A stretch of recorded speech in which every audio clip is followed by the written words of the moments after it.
There is a particular kind of failure that doesn't look like failure at all. It doesn't show up in headlines. It doesn't cost anyone their fortune. In fact, from the outside, it can look exactly like success.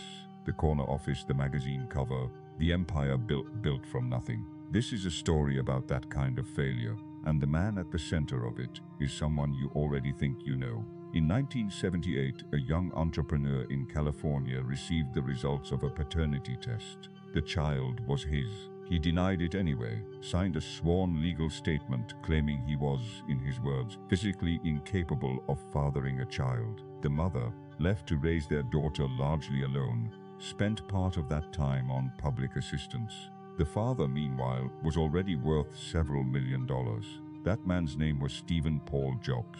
If you know anything about Steve Jobs, you know the resume. Co-founder of Apple at 21, the man behind the Macintosh, the iPod, the iPhone. Devices that didn't just succeed commercially but altered how an entire species communicates. By any conventional measure, one of the most consequential minds of the last century.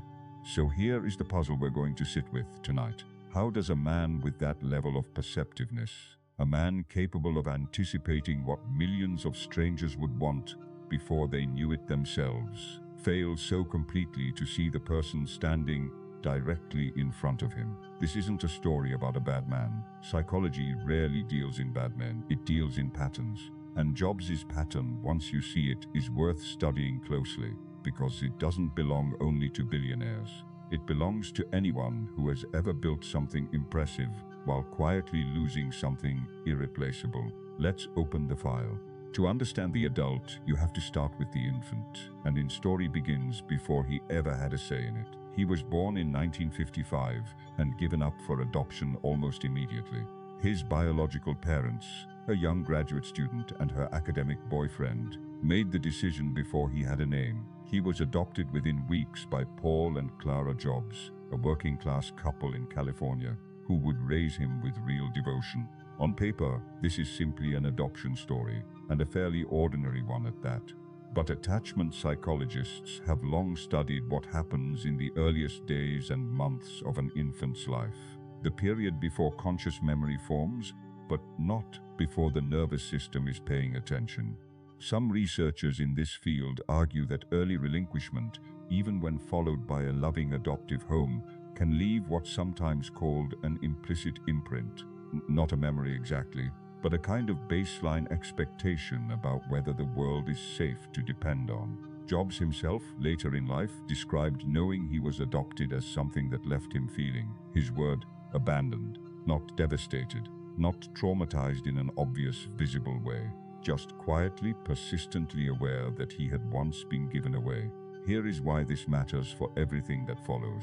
A child who absorbs that particular lesson early tends to grow into an adult with one of two adaptations. Either he becomes exquisitely sensitive to abandoning others, terrified of ever making someone else feel what he felt, or, without ever choosing to, he becomes the one who does the abandoning first, because control over the ending feels safer than waiting to see if it happens to him again. Steve Jobs, as we're about to see, became both, sometimes in the same relationship, sometimes in the same year.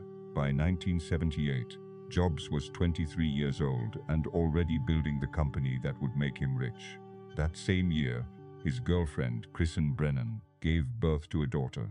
Jobs was, by his own later admission, present for at least part of the birth, and yet within months he was in court denying paternity. The case dragged on. Jobs' lawyers argued in writing that he lacked the physical capacity to have fathered a child, a claim that was medically absurd and one everyone involved almost certainly knew was false. A court-ordered test eventually confirmed what was never really in doubt. Jobs was the father. He began making modest child support payments, reportedly around $500 a month, at a time when he was already a millionaire. Now, here is the detail that should stop you. That same year, 1978, Apple was developing a new personal computer. It needed a name. The team settled on Lisa. Officially, no explanation was ever formally attached to the name. Apple's marketing never called it anything more than a name. but people close to the company at the time noticed what seems, in hindsight, almost impossible to miss. Lisa was his daughter's name, the very daughter he was, in that same window of time, standing in a courtroom denying. Sit with that contradiction for a moment. A man capable of building a machine as an unspoken tribute to a child he was simultaneously refusing to claim in public. That is not simple cruelty. Cruelty tends to be consistent. This is something psychologically stranger, a kind of splitting, where two contradictory realities are held at once, each one true, neither one integrated with the other. This is often how early attachment wounds actually show up in adulthood, not as villainy, as contradiction. Fast forward to 1985. Jobs is 30 years old. Apple, the company he co-founded in a garage, is now a global brand. And Jobs, by nearly every account from people who worked alongside him, has become someone genuinely difficult to be near. He would tell engineers, in front of their peers, that their work was shit. He would seize credit for ideas that weren't his, sometimes from the very people he'd just humiliated. Former colleagues described a binary worldview. Your work, and by extension you, were either brilliant or worthless. There was no comfortable middle ground to occupy near Steve Jobs. Eventually, the board of directors, men he had personally recruited, including a CEO he'd hired himself, voted to strip him of operational power. He wasn't outmaneuvered by a rival. He was removed by people who had simply run out of ways to work with him. Psychologists who study workplace dynamics sometimes use the term narcissistic defense to describe this kind of behavior.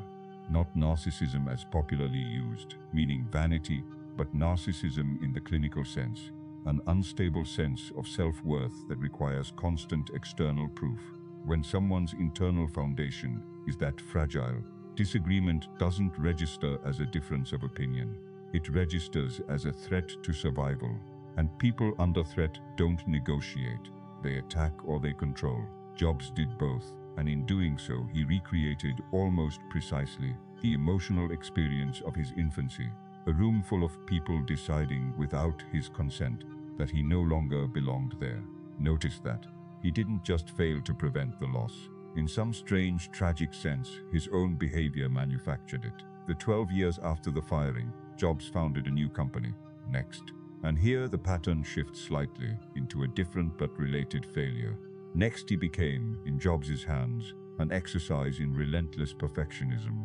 The computer's casing had to be a flawless cube. The manufacturing process was redesigned repeatedly to meet standards almost no one else in the industry considered necessary. The product shipped roughly 2 years late. It sold poorly. The company nearly collapsed. Around the same time, Jobs purchased a small computer graphics division from Lucasfilm, a struggling unit that would eventually become Pixar. For years, Pixar barely survived. It came within a hair's breadth of running out of money entirely before Toy Story, in 1995, finally proved the model could work.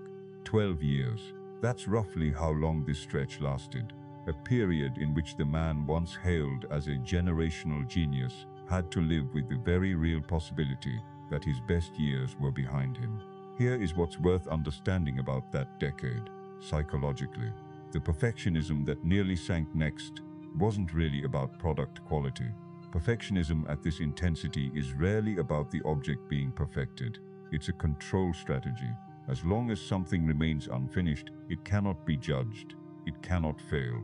It cannot confirm the oldest fear a person carries. In Jobs' case, the fear that he was, at his core, not enough to keep. Ship it, and it can be rejected.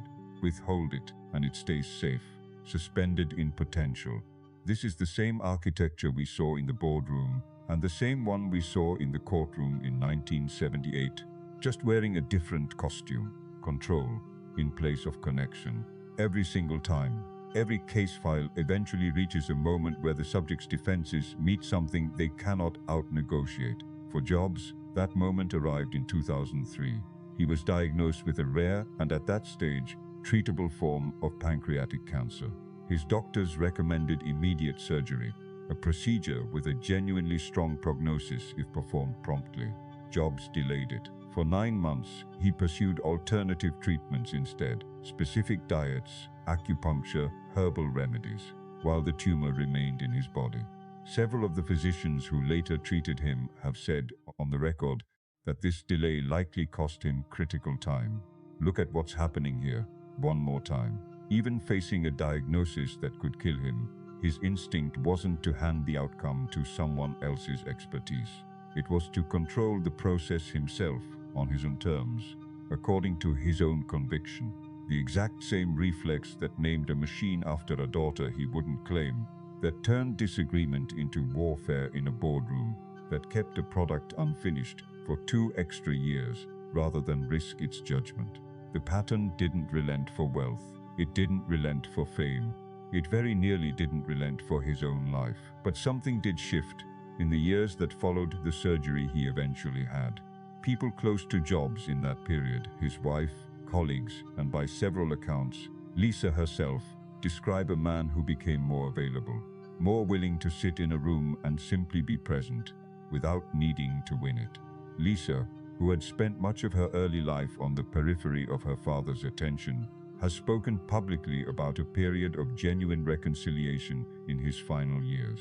And in 2005, in a commencement address at Stanford that has since been watched by tens of millions of people, Jobs said something that reads very differently once you know everything that came before it. He told the graduating class that death was, in his words, very likely the single best invention of life, because it clears out the old to make way for the new, and because remembering you're going to die is the best way he knew to avoid the trap of thinking you have something to lose. It took a terminal diagnosis to loosen a grip that had been forming since infancy.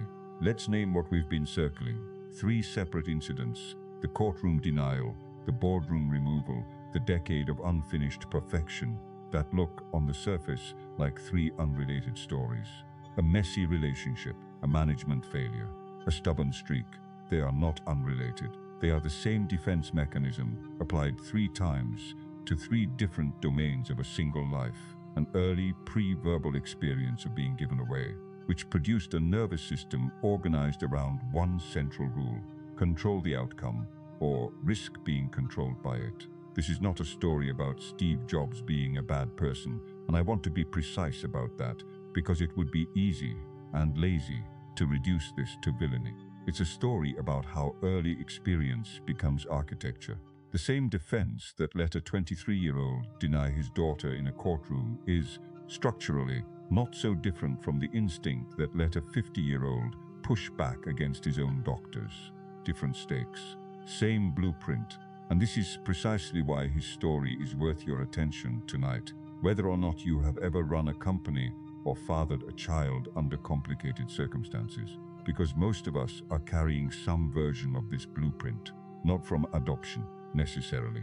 From something a divorce witnessed too young, a parent whose love felt conditional, a betrayal that taught you safety comes from vigilance rather than trust. Whatever formed yours, it is very likely still running, quietly, underneath decisions you believe are purely rational. Steve Jobs had sat across from a good therapist earlier in his life, and by most accounts, he resisted exactly that kind of scrutiny for decades. There are a few questions that likely would have come up. They're worth asking yourself now, honestly, without the easy exit of thinking this is only a story about someone else. First, where in your life are you choosing control over connection and calling it a virtue? High standards, decisiveness, just being honest. These are often genuinely admirable qualities. They can also be the socially acceptable disguise a control-based defense wears in adulthood. The difference usually isn't the behavior itself, it's whether you can tolerate being wrong or being close, without needing to manage the outcome. Second, what have you left unfinished? Not because you lack the time or the talent, but because finishing it would mean it could be judged. Jobs' 12 lost years weren't a talent problem. They were a willingness problem. Most unfinished projects, unfinished apologies, and unfinished conversations in a person's life share that same quiet architecture. Third, and this is the harder one, who is your version of Lisa? Not necessarily a child, Perhaps a sibling you've drifted from over something that honestly no longer matters. A friendship you let go quiet rather than have one uncomfortable conversation. A parent you're waiting to feel differently about before you call. Jobs eventually found his way back to his daughter, but he did it late and only after a diagnosis forced the reckoning he'd been avoiding for decades. The uncomfortable truth of this story is that most of us don't get a terminal diagnosis to force the question. We get the ordinary version instead. A birthday, a missed call, an ordinary Tuesday where the years suddenly feel very short. The only real choice available to you is whether the small signals are enough or whether you're waiting, like he did, for something undeniable. Steve Jobs changed how billions of people communicate, work, and carry the world in their pockets. That part of the story is not in dispute, and it isn't the point of this one. The point is this: for most of his adult life, brilliance and connection ran on entirely separate tracks inside the same man. He could see with startling clarity what strangers on the other side of the planet would want from a piece of technology they hadn't yet imagined. And for decades, he could not see, or would not let himself see, the person standing directly in front of him. He found his way there eventually. Late, but not too late. The question this case leaves you with isn't really about Steve Jobs at all. It's about the file that's currently open on your own life, and whether you're going to wait for a diagnosis to read it. If this one stayed with you, subscribe, because next week, we're opening the file on a mind that could explain the entire universe, and somehow never quite managed to explain himself to the one person who needed him most, his own son.